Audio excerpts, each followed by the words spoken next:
안녕하십니까? 사도행전 5장 20절을 같이 읽도록 합시다. 시작.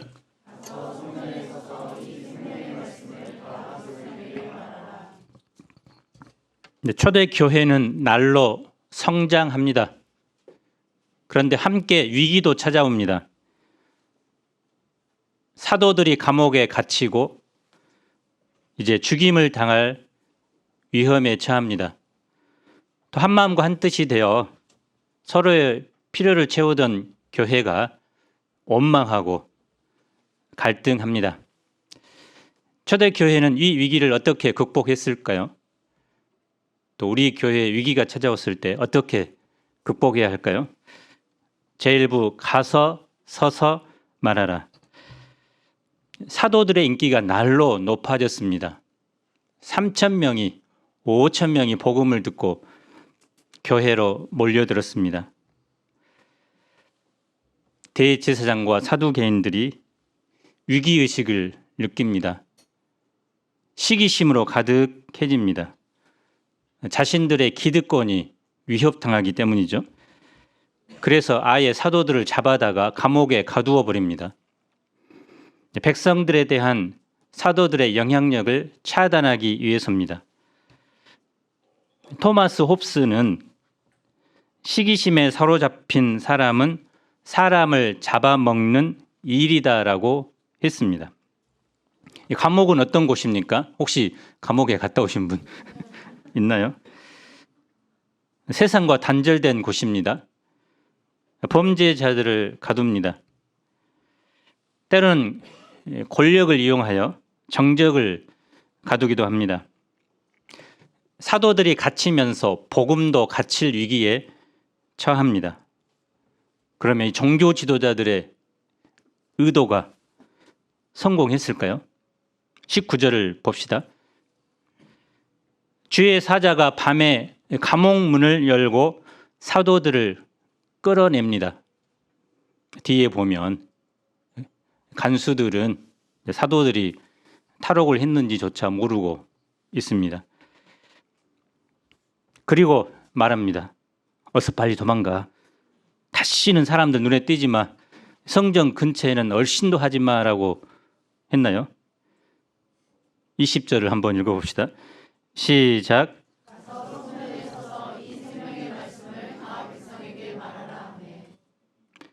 원어에는 이렇게 되어 있습니다. 너희는 가라. 그리고 너희는 굳게 서라. 너희는 성전 안에서 백성에게 이 모든 생명의 말씀들을 말하라. 가라, 서라, 말하라. 세 개의 명령으로 되어 있습니다. 어서 빨리 가. 그리고 흔들리지 말고 담대해. 그리고 말씀만 증거해. 라는 뜻입니다. 먼저는 가야 합니다. 그들이 갈 곳은 어디죠? 성전입니다. 왜 성전으로 가야 할까요? 한꺼번에 많은 사람들에게 말씀을 전하도록 하기 위해서일까요? 물론 그런 의미도 있습니다. 근본적인 이유는 성전이 성전으로서의 기능을 잃어버렸기 때문입니다. 성전은 본래 어떤 곳입니까? 하나님께서 임재하시는 곳입니다. 제사장들이 그곳에서 예배를 주관하며 하나님의 말씀을 가르칩니다. 사람들은 이곳에 나와서 하나님께 기도하며 죄 사함을 받습니다. 그런데 예수님 당시 예수님이 평가하는 성전은 어떤 곳입니까? 강도의 소굴이었습니다. 하나님은 예수님의 죽으심 그리고 부활을 통해서 건물 성전을 허물어뜨리고 이제 예수님이 친히 성전이 되게 하십니다. 실제적으로 AD 70년에 이 성전은 완전히 파괴됩니다.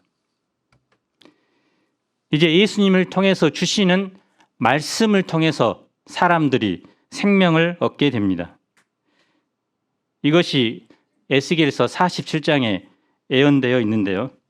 에스겔서 47장을 보면 성전에서 흘러나오는 물이 마른 광야와 사해를 적시고 또 생명의 열매들을 맺게 됩니다.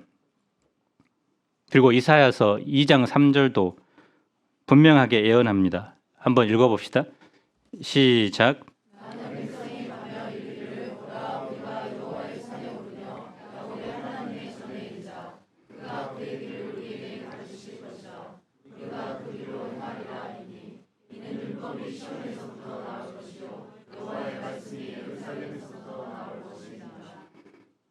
이 말씀이 성취된 것입니다. 그래서 이제는 성전에서 선포되는 복음이 예루살렘을 거쳐서 사마리아 그리고 땅 끝까지 퍼져나가게 됩니다. 사도들이 성령을 받고 나서 어디에서 말씀을 전합니까? 갈릴리로 갔나요? 성전으로 갔죠.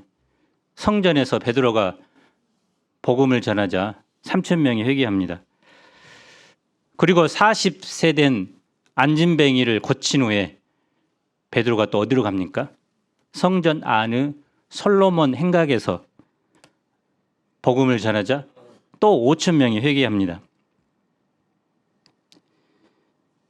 예루살렘 중에서도 그 핵심인 성전에서 말씀이 선포되었을 때 3,000명, 5,000명이 생명을 얻게 됩니다. 그러나 그것에서 머물지 않고 이제 8장 이후부터는 사마리아 또 온 유대 또 땅 끝까지 말씀이 선포되고 수많은 사람들이 생명을 얻게 됩니다. 하나님께서는 특히 이 성전에서부터 생명의 말씀을 전하도록 합니다. 오늘날은 성전이 어딜까요? 예루살렘에 있는 성전이 아닙니다. 그리스도의 몸된 교회가 성전입니다. 교회가 성전의 역할을 합니다. 그래서 동서남북 세계 곳곳에서 교회에 몰려들어 하나님의 말씀을 듣고 생명을 얻습니다. 그래서 교회를 통해서 복음이 선포됩니다. 죽은 영혼들이 교회로 몰려나와 생명을 얻게 됩니다. 다음으로 그들은 서야 합니다. 흔들리지 말고 담대하라는 것이죠. 사실 시기심이 가득한 대적자들이 있는 성전으로 다시 들어가는 것은 쉽지 않습니다. 나 잡아가시오라는 의미입니다. 무단으로 감옥을 탈출했기 때문에 가중 처벌을 받을 수 있습니다. 그런데 사도들은 하나님께서 그들과 함께 한다는 사실을 알아야 합니다. 하나님은 사명이니 그 사명을 완수하기까지 생명을 보호하십니다. 세상의 권세자, 대적자들이 사람을 죽일 수 있고 살릴 수 있는 것처럼 보이지만 우리의 생명은 근본적으로 하나님의 손에 달려 있습니다. 사도행전에서 반복적으로 감옥에 갇히지만 그때마다 하나님께서 기적적으로 천사를 보내서 사도들을 구해냅니다. 마지막으로 그들은 말해야 합니다. 무엇을 말해야 합니까? 생명의 말씀입니다. 생명의 말씀은 생명을 주는 말씀, 생명을 살리는 말씀입니다. 이는 다른 어떤 것으로도 사람에게 생명을 줄 수 없다는 뜻입니다. 생명을 얻는 유일한 방법은 하나님의 말씀을 듣는 것입니다. 그러므로 우리는 말씀을 듣는 그 시간을 가장 귀하게 여기고 소중하게 여기고 집중해야 합니다. 그런데 말씀을 들으려면 유튜브를 통해 들기도 하지만 전해주는 사람이 있어야 합니다. 입을 열어서 전하지 않으면 아무런 일도 일어나지 않습니다. 우리가 말씀을 듣고 생명을 얻은 것도 예수님 이후 사도들 그리고 그의 제자들 그리고 2000년간 말씀을 전했던 사람들의 증거를 통해서 우리가 믿게 되었습니다. 또 본문을 자세히 살펴보면 다 말하라고 했습니다. 풀 메시지를 전하라는 것입니다. 이는 사람들이 자기가 듣기 좋은 말만 듣고자 하기 때문입니다. 힘든 시대에 사람들은 위로의 메시지만 이 축복의 메시지만, 소망의 메시지만 들려달라고 합니다. 그래서 복음 전파자도 청중의 기호에 맞추어 듣기 좋은 메시지, 축복의 메시지, 또 부담 없는 메시지만 전하기 쉽습니다. 그러나 하나님은 사도들에게 듣기 좋은 메시지가 아니라 반드시 들어야 할 말씀을 다 전하라고 합니다. 회개와 십자가의 복음, 자기 부인과 십자가, 부활, 또 재림과 심판의 복음을 다 전하라고 합니다. 그러면 사도들은 어떻게 합니까? 21절 상반절 봅시다. 그들이 듣고 새벽에 성전에 들어가서 가르치더니, 즉각적으로 순종하죠. 푹 쉬고 다음 날 전한 것이 아니라 새벽 일찍 성전으로 가서 생명의 말씀을 선포합니다. 한편 대지상들은 새벽에 무엇을 합니까? 공회와 이스라엘의 올레회를 소집하고 사람을 감옥으로 보내 사도들을 데려오도록 합니다. 그런데 감옥에 보니까 사도들이 보이지 않죠. 어떤 사람이 와서 이제 보고합니다. 이 감옥에 가둔 그 사람들이 지금 성전에서 백성을 가르치고 있습니다. 그러자 성전 경비대장이 사도들을 데리고 옵니다. 사도들은 공회 앞에 서게 됩니다. 대제사장이 신문합니다. 28절을 읽어봅시다. 시작.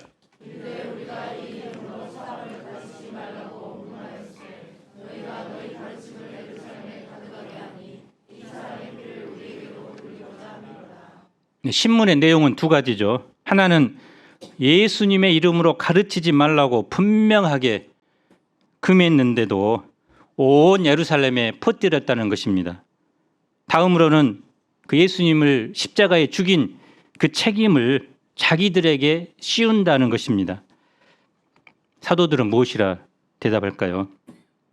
29절을 읽어봅시다. 시작.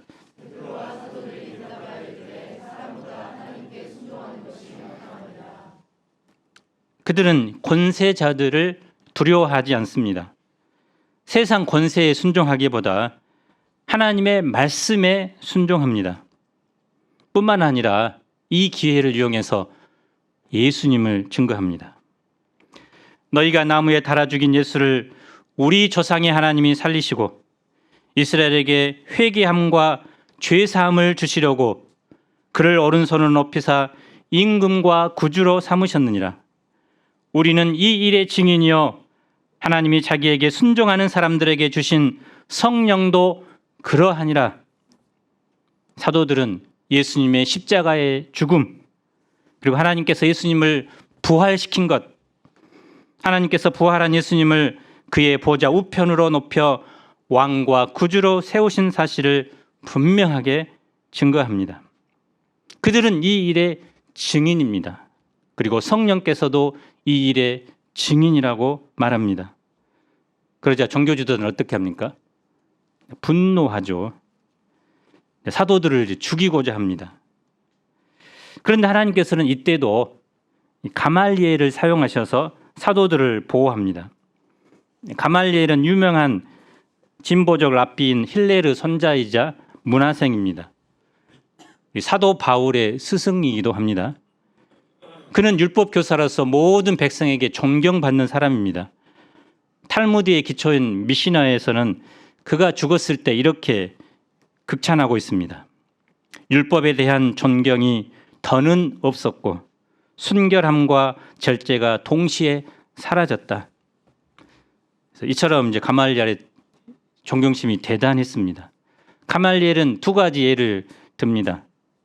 이 예는 유대 역사가 요세푸스의 책에 기록되어 있습니다.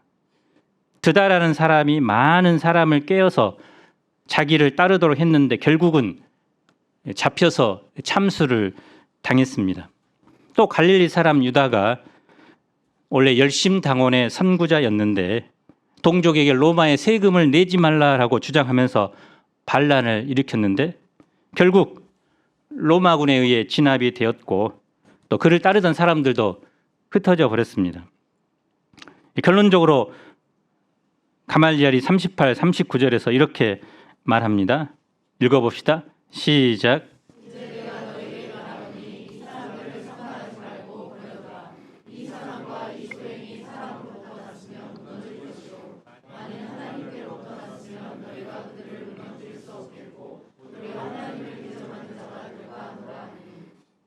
그래서 사람의 일은 스스로 이제 무너진다고 합니다.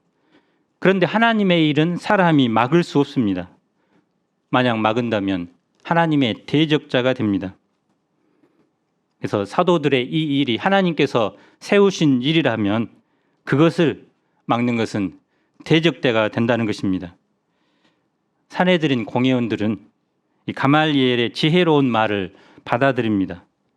대신 사도들을 불러서 채찍질을 하고 예수의 이름으로 말하는 것을 금합니다. 채찍질을 하다, 우리 채찍에 좀 맞아본 사람 있나요? 원래 이 단어는 살 가죽을 벗기다라는 뜻입니다. 사도들이 당한 채찍질은 40에서 하나를 감한 매 39대를 맞는 무서운 형벌입니다. 아마 예수님이 이제 잡혔을 때 이 채찍에 맞았습니다. 보통 이제 채찍이 아니죠. 채찍의 끝에 또 짐승의 뼈 조각을 붙여서 채찍으로 치면 이제 어떻습니까? 몸에 딱 달라붙겠죠. 그 잡아당기면 이제 살점이 막 뜯어져 나갑니다. 그래서 이런 매를 맞은 사람은 맞는 중에 죽거나 죽기 직전까지 갈 정도로 심한 상처를 입습니다. 그런데 사도들은 이런 고난을 받으면서 어떻게 말할까요? 우리 41절을 읽어봅시다. 시작.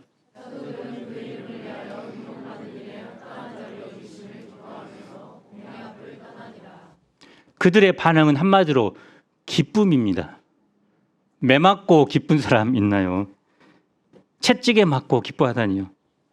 그런데 그 기쁨의 원인은 예수님 때문입니다. 등이 갈기갈기 찢어지고 온몸이 상처투성이가 되어 움직이기도 어려웠지만 그들은 주님의 이름 때문에 당하는 능력으로 인해 오히려 기뻐했습니다. 예수님은 마태복음 5장 11, 12절에서 이렇게 말씀하셨습니다. 나로 말미암아 너희를 욕하고 박해하고 그 짓으로 너희를 거슬러 모든 악한 말을 할 때는 너희에게 복이 있나니 기뻐하고 즐거워하라. 하늘에서 너희 상이 큼이라. 너희 전에 있던 선지자들도 이같이 박해하였느니라. 사도 베드로는 후에 성도들에게 이렇게 권면했습니다. 오히려 너희가 그리스도의 고난에 참여하는 것으로 즐거워하라. 이는 그의 영광을 나타나실 때 너희로 즐거워하고 기뻐하게 하려 함이라. 너희가 그리스도의 이름으로 치욕을 당하면 복 있는 자로다. 영광의 영 곧 하나님의 영이 너희 위에 계심이라. 사도들의 육체는 심한 채찍질로 인해 큰 고통을 느꼈지만 그 마음은 성령께서 주시는 하늘의 기쁨으로 가득 찼습니다. 로마 제국에서 기독교가 국교가 될 때까지 교회는 로마 황제들의 무수한 박해, 10대 박해라고 하는데요. 박해를 겪습니다. 그러나 교회는 그 모든 박해를 받아냅니다. 후에 터툴리아는 로마 제국의 통치자들에게 다음과 같이 부르짖습니다. 우리를 죽이시오. 우리를 고문하시오. 우리를 정죄하시오. 우리를 갈아서 가루로 만들어 버리시오. 당신들이 우리를 소탕하면 할수록 우리는 더욱더 성장할 것이요. 교회의 성장의 씨앗은 그리스도인들의 피요. 박해는 교회를 연단시킵니다. 그러나 파괴하지는 못합니다. 예수님 때문에 당한 고난은 신실한 주님의 제자가 되었다는 증표입니다.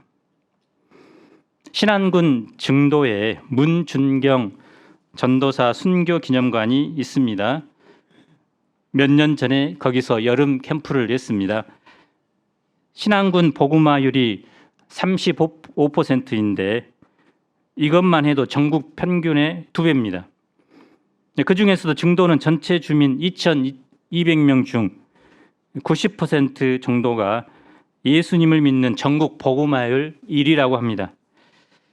불교 사찰, 성당이 아예 없는 반면 교회는 11개나 됩니다. 섬 지역은 자연 환경의 영향을 직접적으로 받는 곳이죠.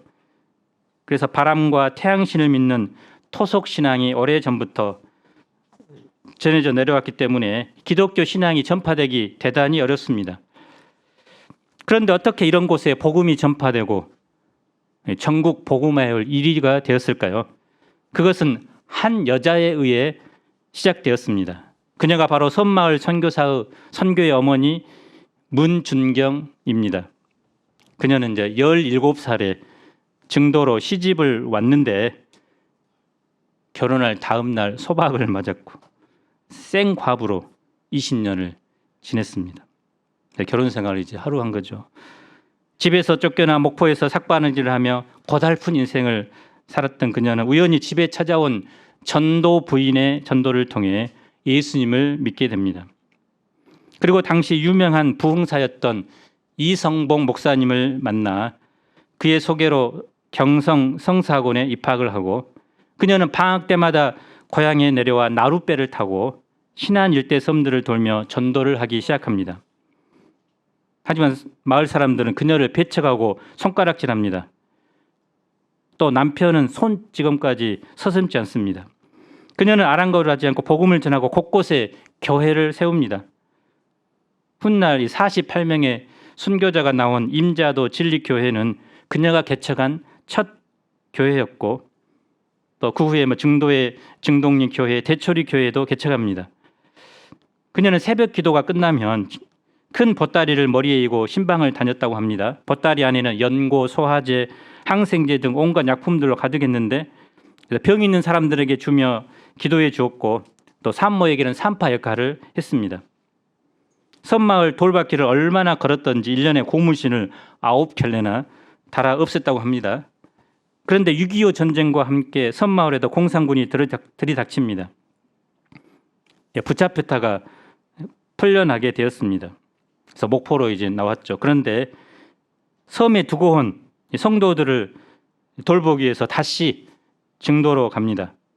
그곳에서 붙잡혀 1950년 증도면 해안가에서 순교를 당합니다. 그래서 공산군은 이제 새끼를 많이 깐 씨암탉이구만 하면서 총으로 쏘아 죽였습니다. 그래서 문중경 전도사 묘비에는 이렇게 쓰여져 있습니다. 병든 자의 의사, 문맹 퇴치 미신 타파의 선봉자, 우리들의 어머니. 그가 세운 교회들을 통해 한국 CCC 총재였던 김진곤 목사, 이만신, 또 정태기 목사 등 오늘날 기독교를 대표하는 30여 명의 유명한 목회자들이 배출되었습니다. 그래서 문 전도사님은 실로 핍박뿐 아니라 죽음도 두려워하지 않는 전도자였습니다. 42절을 봅시다. 함께 읽어봅시다. 시작.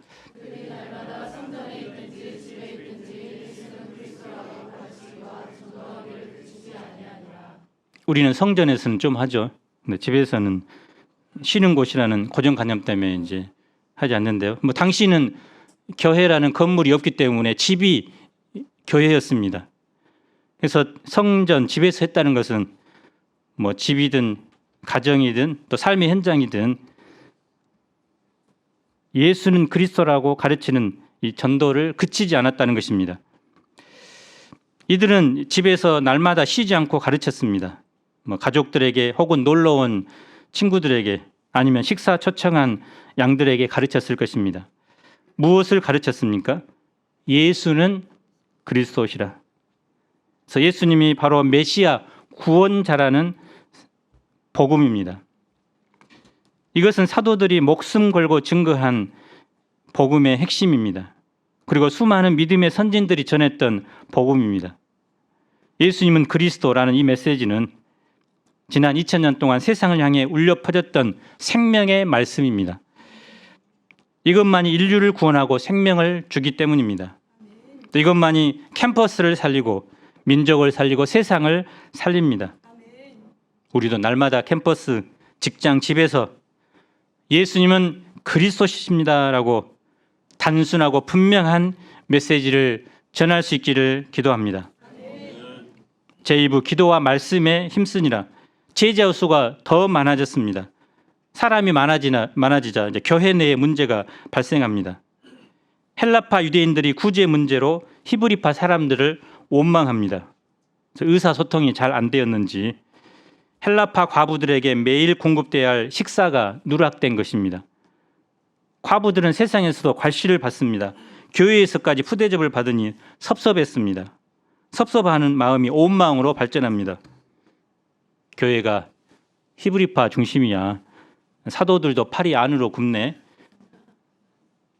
이제 교회가 이제 갈라질 지경이 되었습니다. 이처럼 원망의 위력은 대단합니다. 그런데 그 원망의 출발은 무엇입니까? 밥을 굶었다는 것이죠. 요즘은 있어도 안 먹지만 없어서 못 먹으면 더 서럽고 비참합니다. 그렇지만 그들이 바쁜 사도들을 좀 이해해 줄 수도 있잖아요.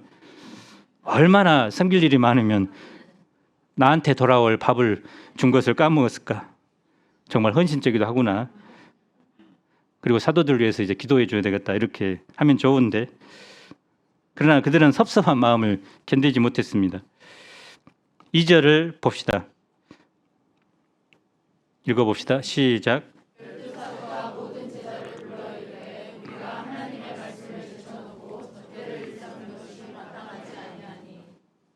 제쳐놓다는 말은 뒤에 둔다, 포기한다는 뜻입니다. 사실 사도와 제자들이 이 구제 사역을 한 것이 아니라 이 구제 사역을 이제 말씀 사역보다 더 열심히 했습니다. 제자들은 구제 일을 섬기느라 말씀 사역을 포기할 정도였습니다. 그런데도 문제가 생긴 것입니다. 사도들은 문제를 어떻게 해결할까요? 3절을 보십시오. 형제들아 너희 가운데서 성령과 지혜가 충만하여 칭찬받는 사람 7을 택하라. 우리가 이 일을 그들에게 맡기고. 먼저 역할 분담입니다. 사도들은 성령이 함께하고 지혜로운 사람, 또 칭찬받는 사람 7을 택하도록 합니다. 그래서 머리가 좋거나 계산이 빠른 사람을 택한 것이 아니라 이런 구제를 하는 데에도 영적인 사람을 택합니다. 그리고 그들에게 구제 사역을 맡깁니다. 우리 중에도 선교사 부위를 하는 분도 있고 2달마다 양식체 경영을 맡아 섬기는 분도 있고 매주 찬양을 섬기고 식사 준비하는 분들, 또 말없이 뒤에서 예배 환경을 만드는 엔지니어부 목자님들이 있습니다. 그래서 한 사람 한 사람의 수고와 헌신이 있기 때문에 교회가 원활하게 돌아갑니다. 두 번째 처방은 무엇입니까? 우리 4절을 함께 읽어봅시다. 시작. 사도들은 오직 기도하는 일과 말씀 사역에 힘쓰고자 합니다. 사도들이 모든 일을 다 할 수 있는 것이 아닙니다. 그들이 가장 우선적으로 해야 할 것이 기도와 말씀 사역이라는 것입니다. 사실 지금까지 사도들이 우리 사도행전 공부했지만 기도하는 일, 말씀 사역을 제쳐놓은 것이 아니죠. 예수님이 승천하신 날부터 더불어 마음을 같이하여 기도에 힘썼습니다. 날마다 성전에 모여 기도합니다. 목숨의 위협 앞에서도 말씀을 전하는 일에 앞장섭니다. 그런데 지금은 왜 기도와 말씀 사역에 힘쓰지 못한 것일까요? 아마 초대교회에 많은 사람들이 몰려오면서 사도들이 섬기고 감당해야 할 일들이 많아지고 바빠지게 되었습니다. 손님도 섬겨야 신방도 가야 하고 구제도 해야 하고 장례식에도 참석해야 했습니다. 그런데 정작 본질적인 기도와 말씀 사역은 점점 소홀해지게 되었습니다. 그래서 구제 사역을 열심히 했는데도 불구하고 원망과 갈등이 생겼습니다. 그들이 해야 할 본질적인 사역을 놓쳐버렸기 때문입니다. 본질적인 사역에 집중하면 다른 사역들도 은혜롭게 감당할 수 있습니다. 우리는 너무 바쁘죠. 너무 일이 많아서 내가 누군가, 내가 우선적으로 해야 할 일이 무엇인가를 잊어버리며 살 때가 많습니다. 우리 삶에서 할 일이 많고 바쁘면 기도와 말씀은 늘 뒤에 뒤로 밀려나고 소홀히 하기 마련입니다. 왜 이 일들이 우선순위에서 밀려날까요? 둘 다 기도하는 거, 말씀, 사역은 잘 드러나지 않는 은밀하고 개인적인 부분이기 때문입니다. 하지만 주제 같은 것은 이제 겉에서 잘 드러나기 때문에 할 수 있습니다. 하지만 아무리 많은 일을 하고 아무리 바쁘게 살아도 기도하는 일과 말씀 사역을 소홀히 하면 그때부터 삶의 문제들이 일어나게 됩니다. 피곤과 짜증과 불평이 생기고 일요일에 영혼은 어두워지고 싸나워지게 됩니다. 그래서 사탄은 우리가 할 수만 있으면 말씀과 기도 생활에서 멀어지게 합니다. 은혜 있다가 가끔씩 또 은혜가 떨어진 사람들 보면은 문제가 여러 가지가 있겠지만 본질적으로는 하나님과의 교제와 또 하나님의 말씀을 듣는 그 삶에서 멀어졌기 때문입니다. 그것을 회복하지 않고서는 결코 문제들이 해결되지 않습니다. 하나님은 기도와 말씀이라는 은혜의 수단들을 통해서 사람을 구원하고 회복시키시고 성장시키십니다. 신자의 가장 중요한 일이 하나님의 말씀에 순종하고 주님과 교제하는 삶인데 그것을 하지 않는다면 어떤 곳에서 은혜가 있겠습니까? 그래서 너무 바빠 기도하지 않고 너무 바빠 성경 읽지 않고 사단은 하루가 확 지나가게 됩니다. 하루하루가 쌓이다 보면 이제 그의 영혼은 피폐하게 됩니다. 말씀 듣는 시간이 부담스러워지고 기도하는 단 1분의 시간도 감당하지 못합니다. 복음서를 보면 예수님은 사람들이 많이 몰려오면 올려올수록 할 일이 많으면 많을수록 늘 사람들과 일에서 물러나서 한적한 곳에 가서 하나님의 말씀을 듣고 기도하는 시간을 따로 가졌습니다. 이 은밀한 시간이 예수님께서 3년간 공생 역사를 하셨던 원동력이 되었습니다. 그러면 사도들이 다시 기본으로 기도와 말씀으로 돌아갔을 때 어떤 일이 일어납니까? 7절을 마지막으로 읽어봅시다. 시작.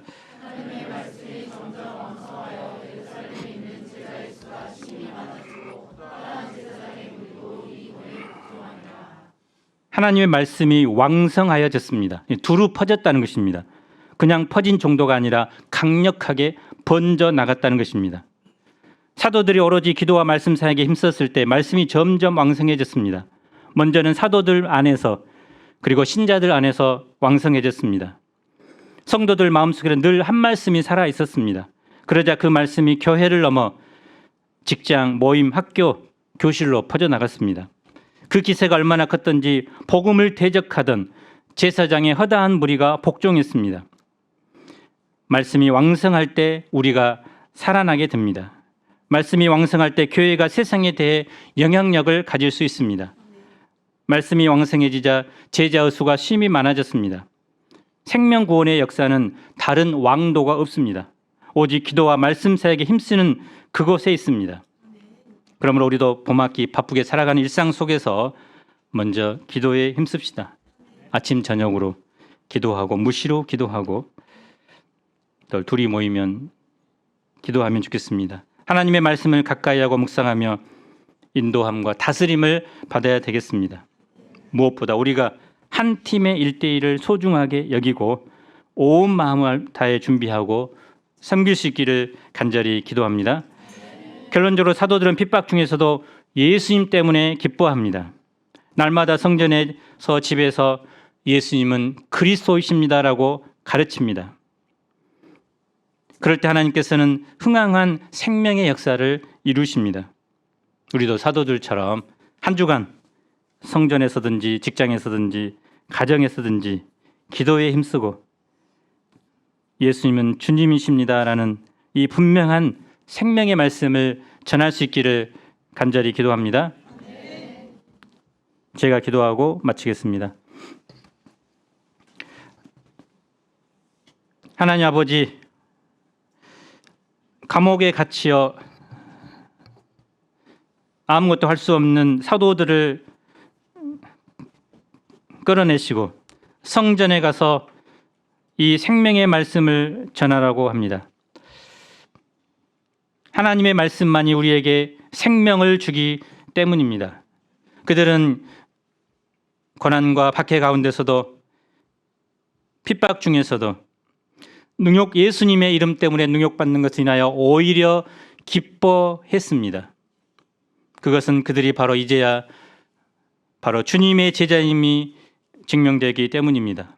하나님 아버지, 우리도 성전에서든지 집에서든지 우리 삶의 현장에서 고난과 핍박이 있을지라도 예수님은 주님이시다, 이 분명한 말씀, 생명의 말씀을 전하는 한 주간이 되도록 축복하여 주옵소서. 예수님 이름으로 기도합니다. 아멘.